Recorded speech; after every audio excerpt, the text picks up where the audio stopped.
Али, саламатсызбы? Анда абдан кызуу талкууга түшүп жаткан теманы талдап өтсөк, менин биринчи суроомду узата берейин. Мына интернетке тараган видеодо Кимсанов деген адам сиздин атыңызды, фамилияңызды атап, тагыраак айтканда Али Токтокуновду Райымбек Исмаилович Прагадан кандай болсо дагы алып келгиле деген буйрук берген деп айтууда. Ушул кабардын өзүн кандай кабыл алдыңыз? Тагыраагы өлүүбү же тирүүбү иши кылып мага алып келесиңер деген деп айтып атат. Албетте бул жеке менин атым аталып, менин коопсуздук жана өмүрүмө байланыштуу маселе болгон үчүн олуттуу кабыл алдым жана бул маселени биз иликтейбиз, териштиребиз. Бул видеону териштиребиз, анткени ал жерде сүйлөп жаткан адам жөнөкөй эле көчөдөн келе калган адам эмес. Ал 10 жыл бою бажы кызматында иштеген, офицер болуп иштеген, бажынын контрабанда жанагы оперативдик бөлүм деп коет, ошондой ыкчам бөлүмүндө иштеген. Андан сырткары Өзбекстан менен Кыргызстандын ортосундагы жанагы бажы өткөрмө бекетинде иштеген Райымбек Матраимовдун бирден бир жакын адамдарынан болгон, аны менен футбол ойноп жүргөн, айрым адамдар өкүл деп дагы жүрүшөт, ошондой адам. Демек, бул киши биздин иликтөөнүн каарманы, ошо каармандардын бири Райымбек Матраимовдун жакын адамы болгон үчүн бул ал кишинин айткан сөздөрүн биз олуттуу кабыл алдык. Жана Кыргыз Республикасынын адамдардын укугун коргогон, адамдардын коопсуздугун коргогон, деги эле жаранга жоопкер болгон бийлик органдары муну эсепке алат. Жана териштирет деген үмүттөбүз. Өзгөчө ал жерде Кыргызстандагы абдан бир чоң коррупциялык иштер тууралуу иликтөө жүргөн, ошол иликтөөнүн авторлорунун биринин өмүрү жөнүндө сөз болуп атат. Бул маселе калың элдин көз кырында тургандыктан бийлик буну сөзсүз түрдө олуттуу кабыл алат деп ойлойм. Ушул маселенин айланасындагы көп суроолорго жооп алам деген ойдо турам. Ошондуктан баягы интернет байланыш бири бирибизге тоскоол болбош үчүн эгер суроом чыкса сиздин сөзүңүздү бөлүп мен дароо кол көтөрөйүн, дароо ошого кезек берип турсак, анда мен кийинки суроого өтө берейин. Эгер чындап эле сиз көчөшкөн адамдар тарабынан ушул сыяктуу тапшырмалар түшкөн болсо, азыр же буга чейин кандайдыр бир аркаңыздан аңдуу, изиңизге түшүү сыяктуу шектүү аракеттерди байкагансызбы? Бул иликтөөнү жасаганыбызга биз мына узак убакыт болду. Мага чейин маркум кесиптешим Уланбек Эгизбаев дагы жасаган, жана ал дагы өз убагында басымдарга, коркутууларга кабылган. Мен ачык эле айтайын, биздин эң алгачкы иликтөөбүз май айында чыгаардын алдында айрым адамдар негедир ушул Али Токтокунов ушундай иликтөөлөрдү жасап жүрөт экен деп билишкен. Демек бул жерде жөн эле адам эмес, кандайдыр бир сыр маалыматка, бир адамдын артынан аңдый турган мүмкүнчүлүккө ээ болгон адамдар жөнүндө сөз болуп атат. Экинчиден, менин артыман аңдуу болгонун бир билип калдым. Себеби Бишкектен Прагага учуп аткан учурда менин артыман аңдып сүрөткө тарткан учурлар болгон. Аны кийин өзүмө дагы келип калды. Мага мен ошондо кабыл алдым. Биз сени кайсыл жерде болбосун таап, аңдып, сары изиңе чөп сала алабыз деген белги катары кабыл алдым. Андан тышкары сүйлөшпөйлүбү, чай ичпейлиби, андай кылбайлыбы, мындай кылбайлыбы деп түрдүү адамдарды, менин тааныш досторумду, жогорку кеңештин депутаттарын, ак үйдө иштеген башка адамдарды, алыс туугандарымы салып жатышты. Андай иш аракеттер аягына чыккан жок, алардын ойлору мындай максатына жеткен жок. Анын бардыгын четке кактык. Анан ошондон кийин мындай физическая расправа деп коет орусча, өлүү же тирүү алып келесиң деген сөздүн чыгасы, эми ошондой буйрук болгонун мен так даана айта албайм, бирок ошондой сөздүн өзү чыгып атышы албетте олуттуу кабылга түртөт. Эми видео тасманын мазмунуна келсек, Эмилбек Кимсановду мурун кийин таанычу белеңиз? Муну сурап жаткан себебим, ал кишини биринчи ирет угуп же биринчи ирет көрүп жаткандар ошол видеодогу адам чындап эле Кимсановбу деген суроону коюшу мүмкүн да. Кандай дейсиз? Биз иликтөө жүргүзүп атканда кандайдыр бир коррупциялык иштерге аралашкан адамдар тууралуу кошумча башка адамдар тууралуу дагы караганбыз. Эмилбек Кимсанов Райымбек Матраимовдун 2008 жылдан берки кол алдында иштеген кадры, жакын адамы, анын футболдук клубунда аны менен кошо футбол ойноп жүргөн адам катары жүзү кызматтык тепкичтен кантип жогорулаганы жана Эмилбек Кимсанов ушундай Райымбек Матраимовдун айрым тапшырмаларын алып аткарат, ошол Кимсановдун колунан ырдык көрдүк деген кээ бир адамдардын арыздаттануулары бизге белгилүү. Ал эми видеодо сүйлөп жаткан адам Эмилбек Кимсанов, анын аялы ошол видеону коюп жатат. Аялы буга чейинки кайрылуусунда Эмилбек Кимсановго байланыштуу бир топ адам кайрылды. А дегенде иниси, жакын жигити, башкалар дегендей. Демек, жыйынтыктап айтканда, видеодогу адам Кимсанов деп кабыл алса болот, туурабы? Видеодогу адам Кимсанов, албетте. Эгер Кимсанов айтып жаткандай, ал мурдагы жетекчиси Райымбек Матраимов менен пикир келишпей жүргөн болсо, ошол айткандар чын болсо, Кимсанов кандай жол менен болсо дагы сиздин атыңызды ошол келишпестикке ызы-чуу аралаштырып, бул чырга жаңы боек берейин деп эле атыңызды айтып аткан жокпу? Кандай ойлойсуз?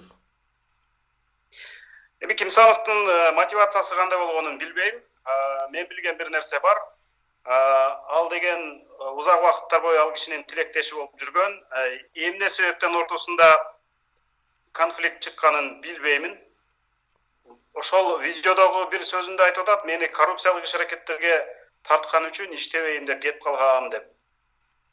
Мен ошон үчүн айтып атам, бул иш териштирилиши керек. Эмне себептен? Эми Кимсановдун маселесине байланыштуу мен 3 бир өңүттү карайт элем. Бул адамдык, укуктук жана кызматтык. Кызматтык өңүтүн белгилеп кеттим. Адамдык укугу, адамдык өңүтү. Бул кишинин аялы кайрылуусунда жазып атат, күйөөм бизди ошо коркунуч пайда болгонуна байланыштуу Орусияга чыгарып, анан өзүнө да коркунуч жаралганда артыбыздан келди эле. Анан кармап туруп, бир сутканын ичинде экстрадициялап кетишти. Каерден көрдүңөр эле ушундай бир сутка ичинде экстрадицияланганды деп айтып атат. Анан экстрадиция болуп Кыргызстанга барганда дагы мына ушундай мурдагы чоң кызматта иштеген адамды экстрадициялап алып келдик. Мынандай айыптар тагылып атат. Мындай камаган атабыз деген эч нерсе чыккан жок. Бишкектин сотуна алып келип сырттан бирөөнү кармап келип, кайрылуу үй камагына чыгарып ийди сот. Анан аз күн өтпөй кайра камап салды, өзгөчө абал учурунда. Анан абдан чалкештиктер көп да, мунун баардыгы маалымат каражаттарына эч жарыяланган жок. Биз маалымат ала албайбыз.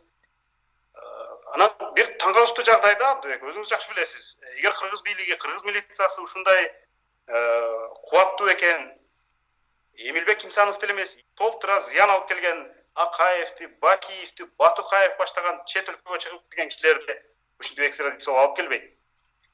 Эмне үчүн кыргыздын уурдалган миллиарддаган сомдорун, миллиондогон долларларын ушинтип кайтарбайт? Бизге ушул жагдан таң калыштуу. Али, ошондо жыйынтыктап айтканда, Кимсанов Райымбек Матраимов менен пикир келишпестигине сиздин атыңызды жок жерден эле аралаштырып, жаңы боек чачып жаткан жокпу? Кандай ойлойсуз? Бул киши азыр абакта, анан видео кайрылуусу абактан эмес, үйдөн жасагандай көрүнүп турат. Буга чейин жасалгандай. Анан аялы өмүрүнө коркунучтуу болгондуктан ушул видеолорду чыгарууга аргасызбыз деп айткан болчу. Демек, ушул маселелердин тегерегинде ой жүгүртүп, ушул маселелердин тегерегинде иликтеп туруп, анан кийин менин атым аралашкан маселеге баа бериш керек. Себеби дегенде, эмне үчүн журналисттин аты ал жерге аралашып атат? Эмне үчүн, эгер жөндөн жөн болсо, эмне максаты бар? Эгер чын болсо, анда бул абдан коркунучтуу нерсе. Анткени биз буга чейин билебиз, кыргыз күч органдары чет өлкөгө чыгып кеткен журналисттерди, чет өлкөдө жүргөн журналисттерди мертинтип, же болбосо мына Геннадий Павлюктун тарыхы бизге белгилүү. Алматыда киши колду өлгөн. Андан сырткары Кыргызстандын өзүндө деле токмок жеп чалажан болгон керек болсо өлгөн журналисттерди билебиз. Ушул өңүтүн да караш керек. Албетте мен Кимсановдун айткандарынын бардыгына 100% ишениш керек деп мен диктовка кыла албайм. Бирок анын айткандары ал мурдагы бажы чиновник экенин эске алганда, Матраев менен эң жакын адамдардын бири болгонун эске алганда, олуттуу иликтөө жасоого түртөт. Мен ушундай деп жооп берем азыр. Ал иликтөөнү азырынча журналисттердин жасаганга мүмкүнчүлүгү жок. Себеби дегенде Кимсановго биз эмес адвокаты да кире албай атат. Аялы жана жакындары өмүрүнө коркунуч туулуп атат дегенге байланыштуу Кимсановдун азыр саламаттыгын, өмүрүн караш керек. Балким ал эң негизги күбөлөрдүн бири болуп калышы мүмкүн. Ал коррупциялык иштер жөнүндө айтып атат, ал башка нерселер жөнүндө айтып атат, ал контрабанда бөлүмүн жетектеген, ал ошол биздин иликтөөдө сөз болгон жүк компаниясы өткөн достук бекетин жетектеген. Ошон үчүн мен Кимсановдон дагы башка да маалыматтар чыгышы мүмкүн деп ойлойм. Эми Кимсановдун ушул айткандары канчалык ынанымдуу деп ойлойсуз? Себеп дегенде, эгерде чындап эле Али Токтокуновду бар же жок кылуу маселеси турган болсо, ошол маселени Райымбек Матраимов ошол Кимсановго тапшырат беле, качанда кызматынан кетип ишенимден кеткен. Же аны колунан келет деген бир кылмыштуу чөйрөнүн адамдарына тапшырат беле? Мен пайгамбар эмесмин, ал нерсени билбеймин. Кимге тапшырма берет, кимге бербейт, аны ар бир адам өзү чечсе керек. Мен тек гана ал киши экөө жакын болгондорун билем. Жана кээ бир адамдар буга чейин журналисттерге Кимсанов Матраевдин тапшырмасын алып, бизди урду деп арызданганын билем. Мындай айткан нерселерди констатация кыла алам. Андан сырткары, мына ушул бажыдагы коррупция боюнча иликтеген журналисттер коркуттуу бүркүтүүлөргө уур тепкиге алынганын билем. Акыркы 10 айда эле мына ушул биздин иликтөөчү топтогу 12 журналист ушундай опуза коркуттуу уур тепкиге кабылганын билем. Азаттык эле эмес, Клооптун, биздин өнөктөш Клооптун журналисттери жана башка журналисттер, тиешелүү адамдар жоопко тартыла элек. Бир таң калыштуу жагы бар. Матраимовторго пайдалуу ишке келгенде кээ бир адамдар ушинтип бир сутканын ичинде экстрадиция болуп жатат. Клооптун журналисттери мисалы тез арада суракка чакырылган буга чейин Матраимовтордун арызы боюнча. Ал эми аларга каршы арызга келгенде иштер эч жылбай ордунан козголбой калганы абдан таң калыштуу.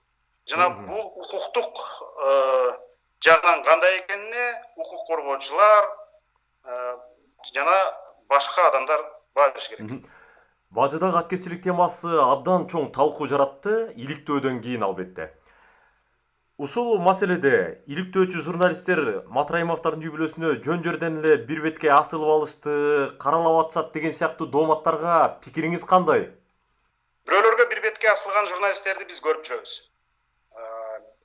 Биз андай журналисттердин бир тобу азыр Матраимовдордун таламын талашып жүргөнүн да билебиз. Биздин чыгарган материалдарда кашкайган фактылар көрүнүп турат. Аны куралданбаган көз менен дагы көрүүгө болот. Биз чыгарган материалдардын доомат эмес экенин мамлекет өзү дагы ырастаган. Себеби дегенде Кыргызстандан биз кеминде 700 миллион доллар чыгарылды деп өзүбүздүн иликтөөбүздөгү документтерге таянып айттык. Мамлекет 932 миллион доллар чыгарган деп айтты. Бирок ошону чыгарып аткан учурда мамлекетке 6 миллиард сом салык түшпөй калган жана ошол салык кошо чыгарылып кеткен сыртта. Демекчи азыр алардын шотунда мындай акча жок да. Төлөбөгөн салыктарын кошо чыгарып кеткен. Анан 6 миллиард сом ошол кездеги курс менен алып караганда бир 100 миллион доллардын тегерегинде акча болот экен. Демек, ошол чыгарылып кеткен акчанын чоң бөлүгү албетте Кыргызстандын бюджетине түшпөй калган акча. Бул бир. Бул салыктан эле түшпөй калган акча. Андан сырткары бажыдан өтүп атканда жанагы төмөндөтүлүп бажы алымы алынуу, көз жумуп коюу жагынан элдин чөнтөгүнө түшпөй калган акча жөнүндө ал өзүнчө сөз кылууга арзый. Эми ошол акчаны чыгарган тараптар Матраимовдордун үй бүлөсүнүн фондуна миллиондогон долларларды которгону тууралуу биз документтүү ырасталган документтерди көтөрүп көрсөткөнбүз. Жүздөгөн документтер, ондогон адамдардын көрсөтмөсүнүн негизинде жасалган иликтөө кандай каралуу болушу мүмкүн эмес деп эсептейм. Ушул иликтөө журналист катары, иликтөөчү журналист катары сизге эмне үйрөттү, канчалык чоң мектеп болуп берди? Абдан чоң мектеп болуп берди. Биз эми эч кимге жашыруун эмес, медиа мекемелер ортосунда анча мынча атаандаштык болуп, бири-бирине көп ачыла бербесе, бул жолу биз бир топ медиа мекеме биргелешип иштеп, атаандашпай, тескерисинче бирибиз тапкан материал менен бирибизге кошуп, мындай Тилектештик. бирибиздин далилибизге жалгаштырып, чоң нерсенин, кыргыз элине пайда боло турган чоң нерсенин бетин ачканга мүмкүнчүлүк түзүлдү. Көп тажрыйба артты. Андан сырткары ушул иликтөөнүн соңундагы элдин баасы, биздин иликтөөбүздө чыккан фактылар, мындан башка дагы иликтөөлөрдү жасаганга бизди шыктандырды. Кыргызстанда коррупция аз эмес, башка дагы толтура тармактардагы коррупцияны биз мындай казып чыкканга даярбыз. Биздин иликтөөнүн жыйынтыгын эл аралык коомчулук таанып, мына эл аралык иликтөөчү журналисттер жана редакторлор уюмунун престиждүү Том Реннер сыйлыгы ыйгарылды.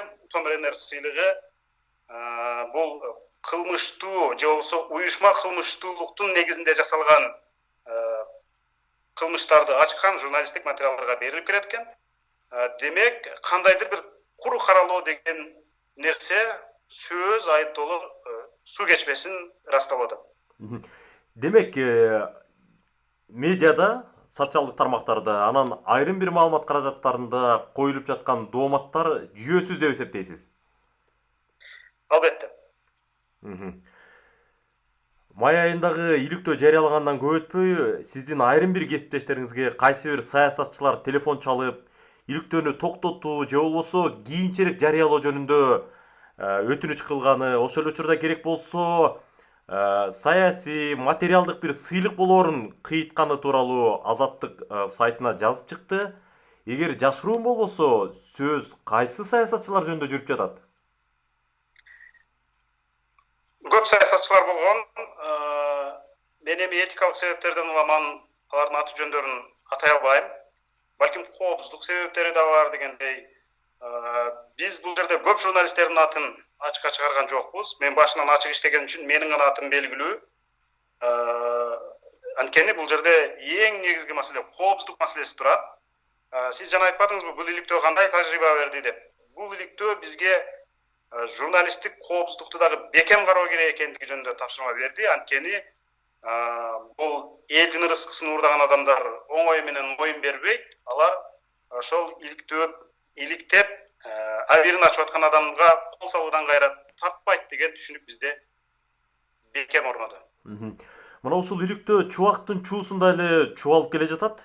Сиздер учурунда айттыңыздар, Райымбек Матраимов менен байланышууга, андан бери пикир алууга мүмкүн болбой жатат деп. Ошол жарыяланган иликтөөлөрдөн кийин балким эфирден сырткарыбы сүйлөшүүгө мүмкүндүк болдубу? Байланыш барбы? Жеке Райымбек Матраимовдун өзү менен сүйлөшүү мүмкүнчүлүгү болгон жок. Биз ал киши менен мындай жеке сүйлөшкөнгө кызыктар эмеспиз. Биз ал киши менен мүмкүнчүлүк түзүп калса, бир гана өзүбүздүн журналисттик иликтөөнүн негизинде жазылган суроолорубузду берип, бардык сүйлөшүүбүздү элдин көзүнө чыгарганга кызыктарбыз. Жеке дегеним, түздөн түз дегеним да, ортомчусу жок сүйлөшүүгө мүмкүн болдубу дегеним. Ал киши биздин чакырыктарды кабыл алган жок. Мен буга чейин ал кишини бир топ түз эфирге чакыргам, же Азаттыктын студиясына келип маек берүүгө чакыргам. Эч кандай байланышууга мүмкүнчүлүк болгон жок.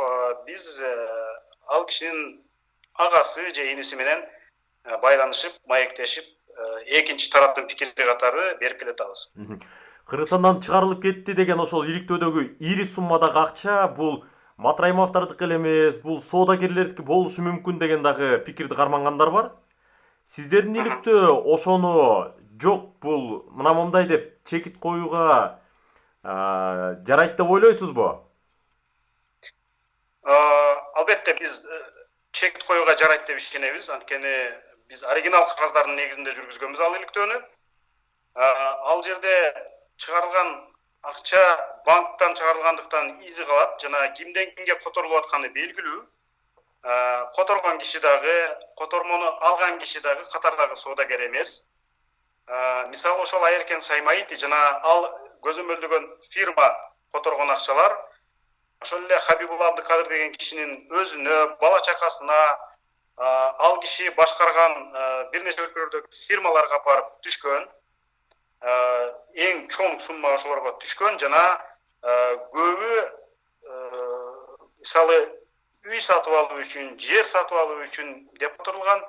Кээ бир сумма болсо айталы Баткендеги ошол Саймайтинин базарынан Германиядагы Хабибулла Абдыкадырдын компаниясына кредит деп которулган. Мисалы Баткендин Халмион айылындагы базар Германиянын Мюнхен шаарындагы компанияга $20 миллион кредит берет. 7% менен. Сиз ушуга ишенесизби? Андан тышкары соодагерлердин акчасы болсо, ал акча кайра кайтып келиши керек эле. Эч кандай кайра кайтып келген эмес. Жана Хабибулла Абдыкадырдын негизги сумма ошо Хабибулла Абдыкадырдын чөнтөгүнө түшкөн. Ал акчага кыймылсыз мүлктөрдү алган, ошол эле Лондондон алган, Америкадан алган, Дубайдан алган, Түркиядан алган. Андан тышкары ал акчанын бир бөлүгү Матраимовдун фондуна кайра келип түшкөн, Саймайти тарабынан которулган. Мына ошон үчүн биз $700 миллион ушундай, ага Матраимовдун байланышы мындай, $700 миллион мынанча бөлүгүнөн салык төлөнбөй калган үчүн ушунча бөлүгү мамлекеттин акчасы деп көрсөтүп атабыз. Жана мен белгилеп кеткендей, ошол $700 миллион которгон учурда Кыргыз мамлекетине 6 миллиард салык түшпөй калган. Иликтөө жарыялангандан көп өтпөй, ошол эле парламенттин депутаты Искендер Матраимов Айеркен Саймаити айтты деген кеп сөзгө ишенбөөгө чакырып, керек болсо ал эл аралык издөөдө жүргөн адам экендигине көңүл бурду эле. Бул ирет азаттык тергөө абагында отурган адамдын айткандарына ишенип жатат. Мындай сөз болбош керек деген жөн айтса, кандай дейсиздер? Жарайт, экинчиден баштайын. Тергөө абагына ал адам кандай отургузулганын айтып бердим. Жана анын жакын туугандары ошол Матраимовдордун басым астында отуруп деп атат. Биз тергөө абагында отурган адамдын сөзүн текшергиле деп атабыз. Экинчиден, Айеркен Саймаити ошол күмөндүү акчаларды которуп жүргөн адам, анын айтканы ал акча которгон адамдын айткан сөзү. Ал айткан сөзүн документтер менен ырастап атат бизге. Иши кылып биздин иликтөөнү көрсө, адамдар ачык жана айкын түшүнөт. Мына иликтөөдөн бери бир топ убакыт өттү, элдин таразасынан да өттү. Ошол жерде маалымат берген булактардын бири болгон Айеркен Саймаити ооз-эки маалымат бергенде же документ жүзүндө маалымат бергенде кайсы бир маалыматтарды бурмалоо ниети болгонбу же болгон эмеспи? Кандай ойлойсуз? Айеркен Саймаити берген документтерди Кыргыз Республикасынын атайын органдары ырастап, мына ушундай маалыматтар бар экен, болгон экен, мына ушундай акча чыгып кеткен экен деп билдиришти. Демек, мен Айеркен Саймайтинин сөзү айткандары ырасталды деп эсептейм. Андан тышкары ал киши 10 ноябрда Стамбулда киши колдуу болуп өлтүрүлдү. Бул өзү абдан таң калыштуу нерсе. Түрк күч органдары муну иликтеп атат. Менимче алар Саймайтинин өлүмү мына ушул иликтөөгө байланыштуу айткан маалыматтарына тиешеси барбы же башка нерсеби деп ачык айкын баасын берет деген ойдомун. Анан Саймаити дагы көп маалыматтарды журналисттерге берүүнү айткан болчу. Анын оюнда да кандай нерселер бар эле, анда да кандай чыкпаган маалыматтар бар эле, биз аны билбейбиз. Иликтөөнүн ичинде айрым бир ал ичемдиктерге жол берилген, маселен жазалма кол коюлган деген дооматтар айтылып жүрдү. Ушул маселени тактап берсеңиз, эмне болгон кол эле, ал эмне документ эле? Ошондой бир жасалма бир бир кагазда ошондой кол бар экен деп айтып чыгышкан. Биз бул маселени Саймайтиден дагы сураганыбызда ал банк кызматкери койгон кол болушу мүмкүн деп жооп берген. Жана чынында ошончо акчаны которгонун ырастаган. Тилекке каршы биз дагы кенен жооп алганга ал кишиден үлгүрбөй калдык. Мен анын оюнда эмне жатканын билбейм, көзүм ачык эмес, бирок ал мага менде дагы маанилүү маалыматтар бар. Мен аны бере алам деп ачык айткан болчу. Ал маалыматтардагы мен ойлойм башка дагы коррупциялык элементтердин, иштердин бетин ачмак. Анткени буга чейин берген маалыматтар ынанымдуу болуп, Кыргызстандагы чоң акча алдоо, бийлик аралашкан коррупция иштеринин бетин ачкан болчу. Мына сиз Facebook баракчаңызга да жаздыңыз. Сиз өзүңүз мына чет өлкөдө болгон менен тууган уругуңуз бул Кыргызстандын өзүндө болсо керек. Алардан кандайдыр бир мындай санаркоону, ушундай бир түкшөмөл ойлорду угуп жатасызбы? Менин туугандарым дагы кадимки эле адамдар, карапайым. Алар дагы түйшөлөт, алар дагы көрүп турат. Акыйкатты кай тарапта экенин эл менен кошо алар дагы билет. Санаркоолор болуп жатат. Бирок ал санаркоолору кандайдыр бир коркууларга алып келбейт деп мен ишенем. Жана кыргыз бийлиги ар бир жаранын, анын ичинде иликтөөчү журналисттин жакындарына өзгөчө көңүл бурат деп мен үмүттөнөм. Айрымдар жазып жатат, бул туура эмес маалымат, тагыраак айтканда акыркы видео боюнча, Кимсановдун айткандары боюнча. Себеп дегенде Матраимовдор баарынан биринчи Токтокуновдун саламаттыгы, анын эсен соолугу, керек десе бир тал чачы түшпөгөнүнө алар кызыктар деп. Айрымдар эмес, мен окуп чыктым. Искендер Матраимов айтып атат, Матраимовдун адвокаты Канат Азиз айтып атат, андан тышкары мурдагы кесиптеши Мелнур Алканова айтып атат. Менимче ал тараптын айтканы өздөрүн коргоо үчүн чыгарган сөздөрү алар үчүн туура. Мына сизге сунуш болгонун, ким бирөөлөрдү ортого салганын айтып калдык. Мен тамаша менен жооп берет эле сурооңузга. Бизде ушундай фактыларды дасторконго чыгаргандай чыгарып бердик, анан бирок бийлик факты белгиледи деп атпайбы? Анан кийин баягындай факты жүзүндө жок мындай кармоо алып мына деп чыгарганга, бирок ортого салган адамдардын сөзү менин кулагымда алигиче жаңырып турат. Ошол. Андан тышкары ушундай иш аракеттер ашпай калганда ишке бул киши бизди сотко берди. Менин башыма 10 миллион сомдук доо койду, ошону өндүрүп бергиле деп. Анан кээ бирлери муну мындай деп түшүнүп атат. Эми ошол сотко бергенде эле дароо Бишкектин соту баардыгынын счетторун, банк эсептерин арест кылгыла дебеди. Мен банк эсебим да жок экен да. Анан ошентсе деле элдик менен кошо Алиникин да арест кылгыла десе, көп түшүнүп алыптыр. Алинин банк эсебинде 10 миллион сом бар экен. Бул каяктагы акча депчи. Ушундай бир мындай кызыктуу да көрүнүштөр болду. Менин эсебимде 10 миллион сом турмак. Менин эң кымбат мүлкүм азыр менин бир велосипедим бар, жакшы. Ошол эле. Ушул велосипедим эле бар деген ишенип туралыбы? Мен велосипедим бар, анан анча-мынча айлыгымды топтоп жүрөм. Мен үйүм жок, машинем жок, машинемди сатып ийгем. Мына азыр көптөр айтып жатат, Али Токтокунов болочоктогу парламенттик шайлоого боло турган кызуу камынып жатат, ошон үчүн ушундай чамынып жатат деген дагы сөздөр бар. Аны сиз өзүңүз деле кулагыңыз далай жолу чалса керек. Чындап эле 2020-жылкы парламенттик шайлоого катышуу ниетиңиз барбы? Ошентип пайгамбарлык кылган адамдарга азамат деп эле баа берет элем мен.